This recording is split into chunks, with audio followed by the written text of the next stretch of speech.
युद्ध थम चुका था। खून से सनी बर्फ पर हजारों शव बिखरे पड़े थे। रानी कायरा सिंहासन पर बैठी थी, लेकिन उनकी आंखों में जीत की खुशी नहीं थी, बस एक गहरा दर्द था। महारानी, आपका आदेश हो तो इनके सिर कलम कर दें। नहीं, इन्हें कैद खाने में डालो। अगली सुबह तीनों मुखिया फिर से दरबार में बुलाए गए, लेकिन इस बार बिना बंधन के।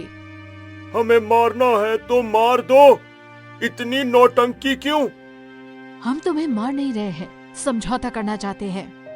पूरे दरबार में हलचल मच गई। महारानी, ये आप क्या कर रही हैं? सालों से हम लड़ते आए हैं, हर साल हजारों मरते हैं, तुम्हारे भी हमारे भी। अब हम तुम्हें जमीन देंगे, खेती के लिए, घर बसाने के लिए, लेकिन एक शर्त पर। तुम हमारी सेना का हिस्सा बनोगे, क्योंकि सर्दियां आ रही हैं और उनके साथ वो दानव भी। अगर हम एक ना हुए तो वो हम सबको खत्म कर देंगे। महारानी, इन्होंने हमारे घर जलाए, हमारे लोगों को मारा और आप इन्हें जमीन देना चाहती हैं। कुछ सैनिकों ने तलवारें निकाल ली। हम ये नहीं मानेंगे। मेरे पिता को इन्होंने मारा था। चुप! दरबार शांत हो गया। तुम कहते हो इन्होंने तुम्हारे पिता को मारा, लेकिन इनके बच्चों को किसने मारा? ये लड़ाई जीने की थी। अब सोचो, अगर हम इसे यहीं रोक दें, तो क्या हम सच में नहीं जीतेंगे? एक रानी होने के नाते ये सब मेरी प्रजा है। महारानी, पहली बार किसी ने हमें इंसान समझा। मैं शपथ लेता हूँ हम आपके लिए अपनी जान न्योछावर करेंगे। दूसरे और तीसरे मुखिया ने भी सिर झुका दिया। सूर्यवंशी, 100 घोड़े लेकर इनके साथ जाओ। बर्फ के जंगलों से इनके सभी लोगों को यहाँ लाओ। जी महारानी। शाम तक सूर्यवंशी सैकड़ों जंगली लोगों को लेकर किले में दाखिल हो चुका था। डर और उम्मीद से भरे चेहरे। कुछ सैनिक मदद कर रहे थे, कुछ नफरत भरी नजरों से देख रहे थे। रानी अपने पिता का खत पढ़ रही थी, आंखों में आंसू थे। पिताजी, मैंने शांति चुनी। तभी दरवाजा खुला।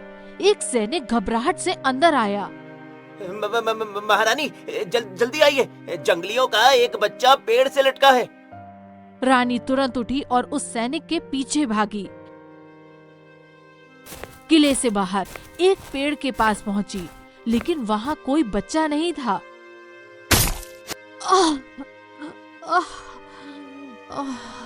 कायरा घूमी, एक नकाबपोश आदमी और 3 सैनिक।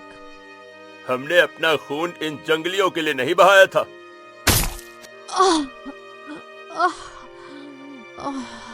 मेरा बाप इनके खिलाफ लड़ते हुए मरा, ये मेरे भाई के लिए। कमजोर रानी से राज्य नहीं चलता। कायरा खून से लथपथ जमीन पर गिर गई। सांसें धीमी हो रही थी। ऋत्विक, मैं तुमसे मिलना चाहती थी। और फिर सब कुछ काला हो गया। महारानी को कोई बचाओ, खून, इतना खून। रात के अंधेरे में एक साजिश हो चुकी थी, एक ऐसी साजिश जो शांति को खत्म कर सकती थी, और एक रानी जो शायद अब इस दुनिया में नहीं रही। सुबह की पहली रोशनी में किले के बाहर भीड़ जमा हो गई थी। जंगली लोग और राज्य के लोग सब परेशान थे। सूर्यवंशी तेज कदमों से रानी की कक्ष की ओर जा रहा था। वैद्य, रानी की हालत कैसी है? सेनापति, बहुत खून बह चुका है इनका। 3 चाकू के घाव है। मैं कोशिश कर रहा हूँ, लेकिन क्या बचेंगी या नहीं? अगले कुछ घंटे बहुत अहम है सेनापति। सूर्यवंशी का चेहरा तना हुआ था। उसने मुट्ठियां भींच ली, फिर बाहर की ओर भागा।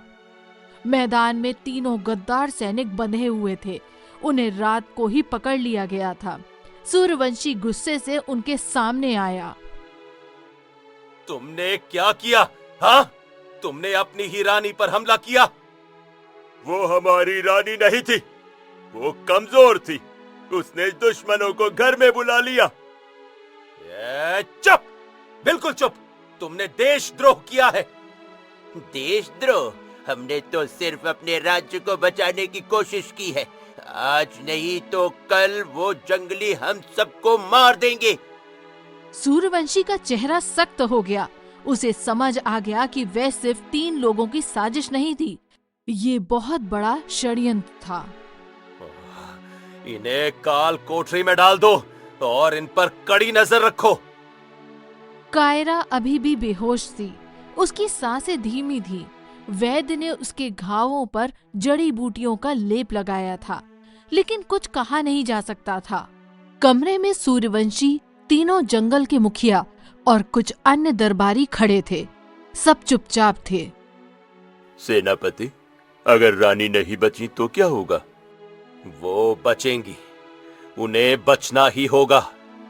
लेकिन जिन्होंने ये किया है वो हमारे खिलाफ थे। शायद हमें यहाँ नहीं रुकना चाहिए। बिल्कुल नहीं। यही तो वो लोग चाहते हैं कि तुम डर जाओ और भाग जाओ, लेकिन ऐसा नहीं होगा। रानी ने तुम्हें यहाँ बुलाया है और जब तक मैं जिंदा हूँ उनका फैसला कायम रहेगा। तभी अचानक कायरा के हाथ में हल्की हरकत हुई। उसकी उंगलियां हिली।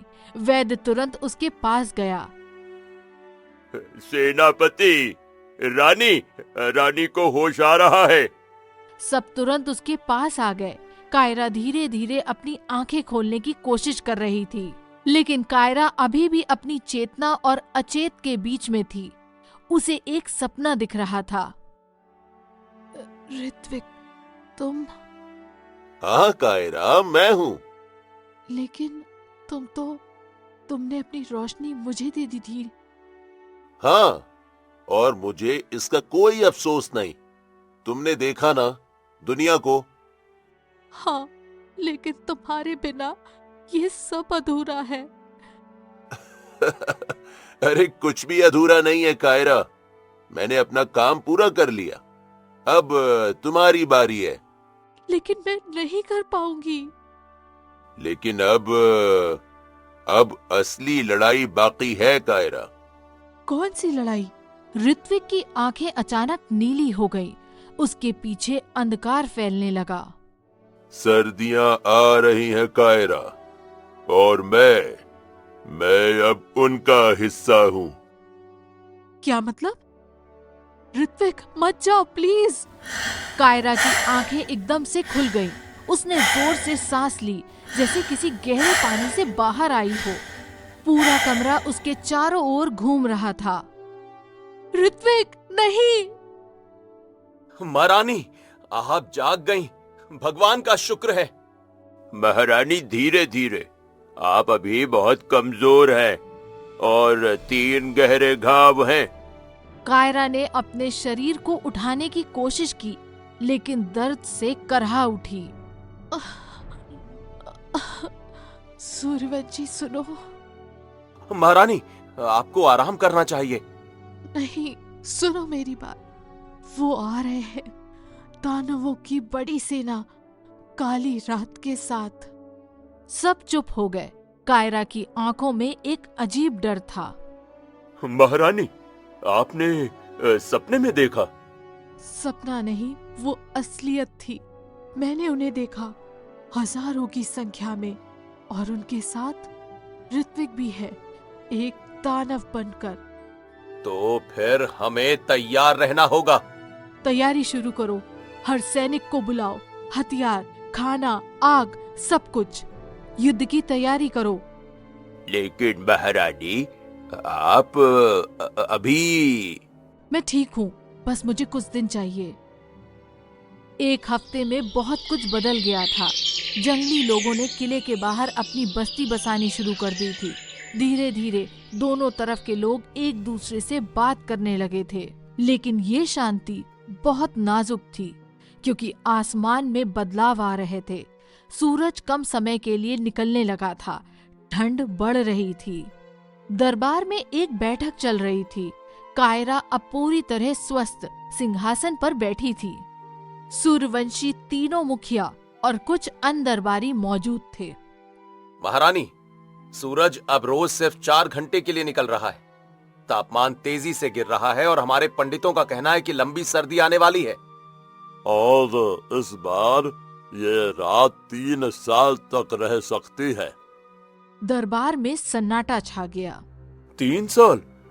इतनी लंबी रात में कोई नहीं बच सकता। दानव जाग जाएंगे, हजारों की संख्या में। तभी तो हमें तैयार रहना होगा। सूर्यवंशी, हमारे पास कितने सैनिक हैं? महारानी, हमारे पास 8000 सैनिक हैं, लेकिन साधारण हथियारों से दानवों को नहीं मारा जा सकता। वैसे तो हमने आग के तीर बनाए हैं, लेकिन वो भी ज्यादा काम नहीं आएंगे। तभी तीसरा मुखिया, जिसका नाम भैरव था, आगे आया। उसकी उम्र 50 के करीब थी, लेकिन उसकी आंखों में अनुभव की चमक थी। महारानी, एक तरीका है। कौन सा? सालों पहले जब मैं बच्चा था, हमारे एक योद्धा ने एक दानव को मारा था। एक खास हड्डी से, व्हेल की हड्डी, जो बर्फ में मिलती है। सब उसकी ओर देखने लगे। उस हड्डी में एक अजीब सी शक्ति थी। जब उसने दानव को मारा तो वो तुरंत बर्फ बन गया और फिर चकनाचूर हो गया। हाँ, मैंने भी ये कहानी सुनी है, लेकिन ये सिर्फ एक दानव पर काम करती है। हजारों को कैसे मारेंगे? इसीलिए हमें उनके राजा को मारना होगा। उन्हें नाइट किंग कहते हैं, सबसे बड़ा, सबसे ताकतवर दानव। अगर हमने उसे मार दिया तो बाकी सब खुद ब खुद बर्फ बन जाएंगे। कायरा की आंखों में एक नई उम्मीद जागी। तो फिर हमें व्हेल की हड्डी चाहिए, कहाँ मिलेगी? बर्फीले समुद्र के किनारे, लेकिन वो इलाका बहुत खतरनाक है, दानवों का इलाका। तो हम एक समूह भेजेंगे, सबसे बहादुर योद्धाओं का। नहीं, मैं खुद जाऊंगी। महारानी, आप अभी कमजोर हैं। मैं ठीक हूँ और ये मेरी जिम्मेदारी है। तो मैं भी चलूंगा महारानी, रास्ता मुझे पता है। और मैं भी आपको अकेला नहीं जाने दूंगा। कायरा ने सिर हिलाया। ठीक है, हम 3 दिन बाद निकलेंगे, तब तक सबको तैयार रहने को कहो। लेकिन 3 दिन होने से पहले ही रात के समय में किले के दीवार पर एक प्रहरी पहरा दे रहा था। अचानक उसकी नजर दूर जंगल की ओर गई। वहाँ कुछ चमक रहा था, लाल रंग की चमक। ये क्या है? और फिर धीरे धीरे जंगल से आकृतियां निकलने लगी, बड़ी बड़ी भयानक आकृतियां। उनकी आंखें लाल थी, उनके शरीर बर्फ से बने थे, लेकिन वो चल रहे थे। दानव आ रहे हैं, सबको जगाओ। पूरे किले में हड़कंप मच गया। सैनिक अपने अपने हथियार लेकर दीवारों पर दौड़ने लगे। कायरा भी तुरंत अपने कक्ष से बाहर आई। कायरा, सूर्यवंशी और तीनों मुखिया दीवार पर खड़े होकर नीचे देख रहे थे, और जो उन्होंने देखा वो भयानक था। हे भगवान, इतने सारे! सैकड़ों बर्फीले दानव किले की ओर बढ़ रहे थे। कुछ 10 फीट लंबे थे, कुछ और भी बड़े। उनके हाथों में विशाल कुल्हाड़ियां और भाले थे। ये पहली बार है, इतनी जल्दी दानव नहीं आते। अभी तो सर्दी शुरू हुई है। तीरंदाजों को तैयार करो, आग के तीर, जल्दी। जी महारानी। सैनिकों ने तीरों को आग में जलाया और धनुष तान लिए। आक्रमण! सैकड़ों आग के तीर हवा में उड़े और दानवों पर बरसे। कुछ दानवों के शरीर में आग लग गई। वो चीखते हुए पीछे हटे, लेकिन ज्यादातर आगे बढ़ रहे थे। महारानी, तीर काम नहीं कर रहे, वो बहुत मोटे हैं। अरे दरवाजे बंद रखो, किसी को अंदर मत आने दो। लेकिन तभी एक विशाल काय दानव आगे आया। वो लगभग 15 फीट लंबा था। उसने अपनी कुल्हाड़ी उठाई और किले के दरवाजे पर वार किया। दरवाजा टूट रहा है। सबको नीचे भेजो, दरवाजे को सहारा दो। सैनिक तुरंत नीचे भागे। उन्होंने दरवाजे के पीछे भारी लकड़ी के तख्ते लगाए, लेकिन दानव का हर वार दरवाजे को और कमजोर कर रहा था। ऋत्विक, तुम सही कह रहे थे, ये असली लड़ाई है। और तभी कायरा की नजर दानवों के बीच एक अलग आकृति पर गई। वो दानव दूसरों से अलग था। उसकी आंखें लाल नहीं बल्कि नीली थी। ऋत्विक, वो नीली आंखों वाला दानव कायरा की ओर देख रहा था, जैसे उसे पहचान रहा हो। फिर अचानक उसने एक गर्जना की और सारे दानव रुक गए।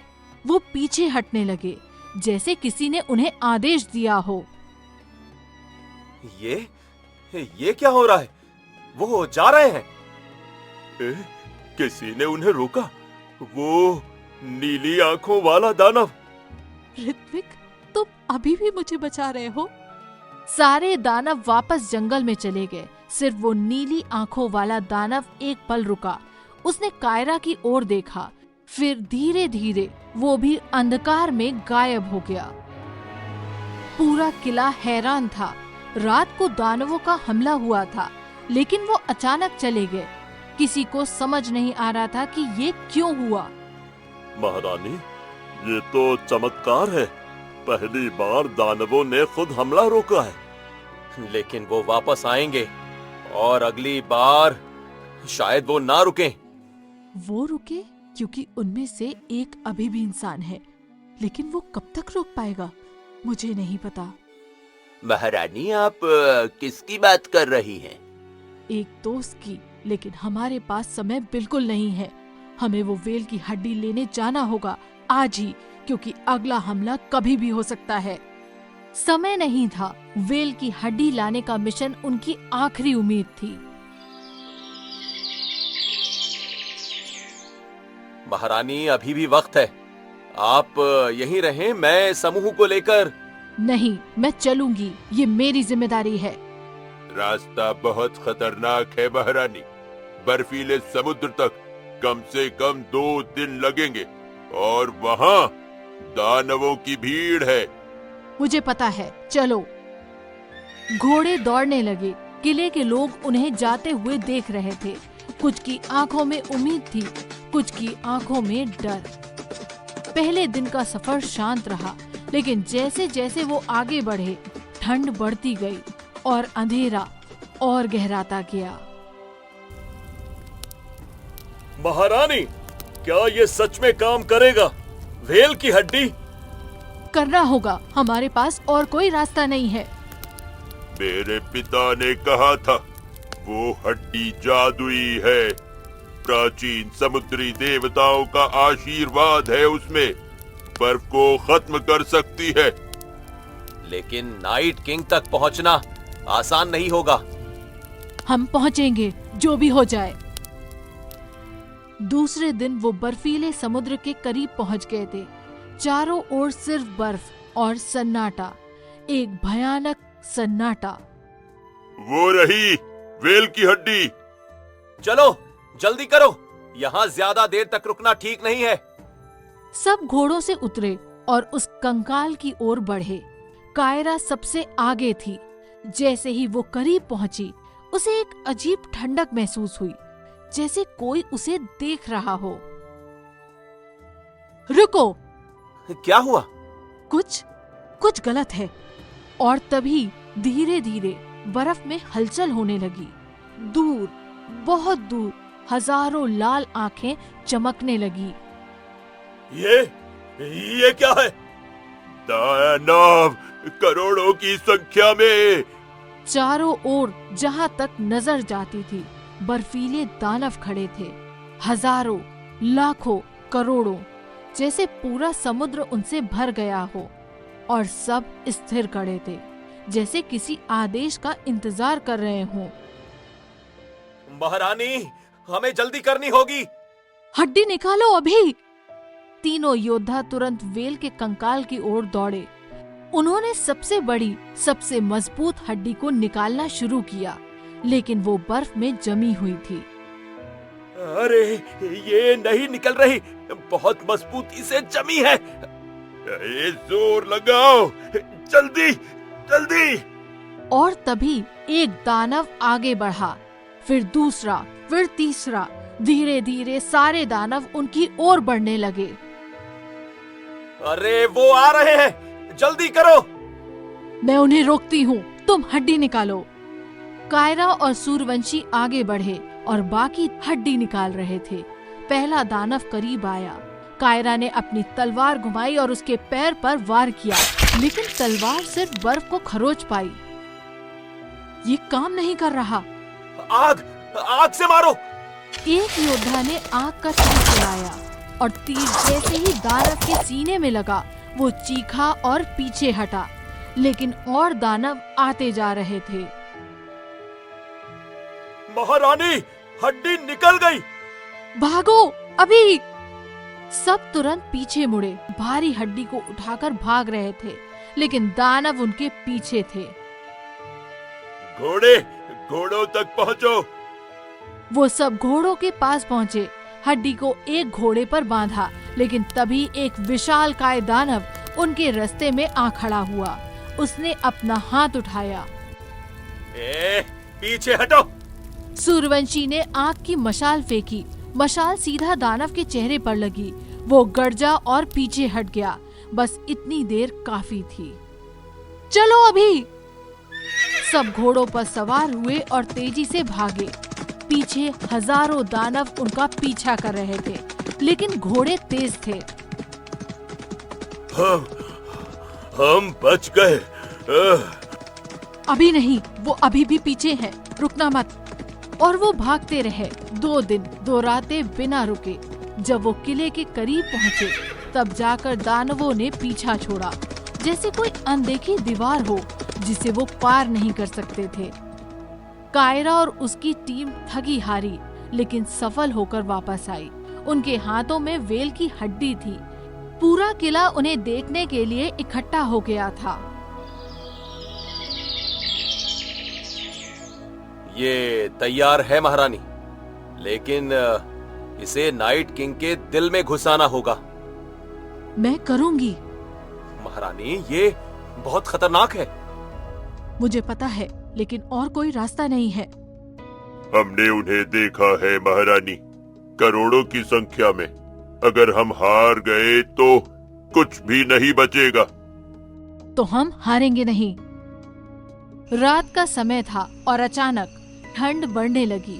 तापमान इतना गिर गया कि लोगों की सांसें भी जमने लगी।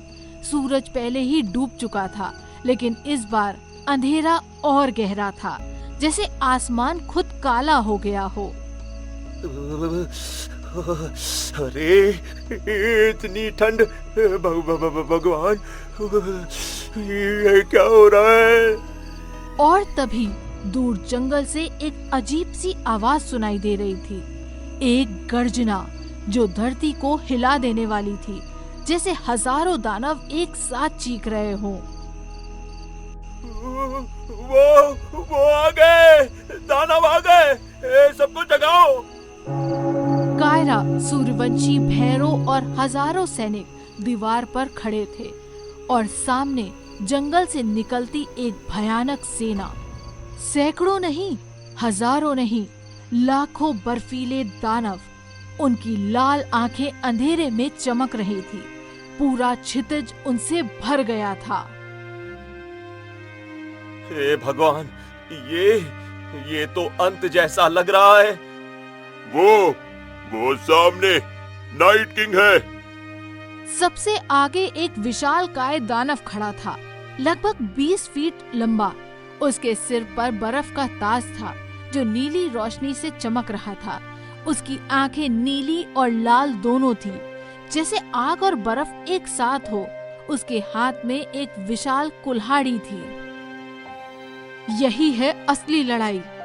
और तभी कायरा की नजर उस भीड़ में एक और दानव पर गई। वो थोड़ा छोटा था, लेकिन उसकी आंखें सिर्फ नीली थी और वो अलग खड़ा था। बाकियों से दूर, जैसे अंदर से लड़ रहा हो। ऋत्विक? ऋत्विक ने कायरा की ओर देखा। उसकी आंखें मिली। एक पल के लिए जैसे समय रुक गया हो। उसकी नीली आंखों में दर्द था, पछतावा था, जैसे वो कुछ कहना चाह रहा हो, माफी मांगना चाह रहा हो। लेकिन फिर नाइट किंग ने अपनी विशाल कुल्हाड़ी उठाई और सारे दानव एक साथ आगे बढ़ने लगे। जमीन कांपने लगी। तीरंदाजों को तैयार करो, आग के तीर अभी। कोई पीछे नहीं हटेगा। आज हम अंधकार को हराएंगे। आज हम अपने लोगों के लिए लड़ेंगे। और फिर दोनों सेनाएं एक दूसरे की ओर दौड़ने लगी।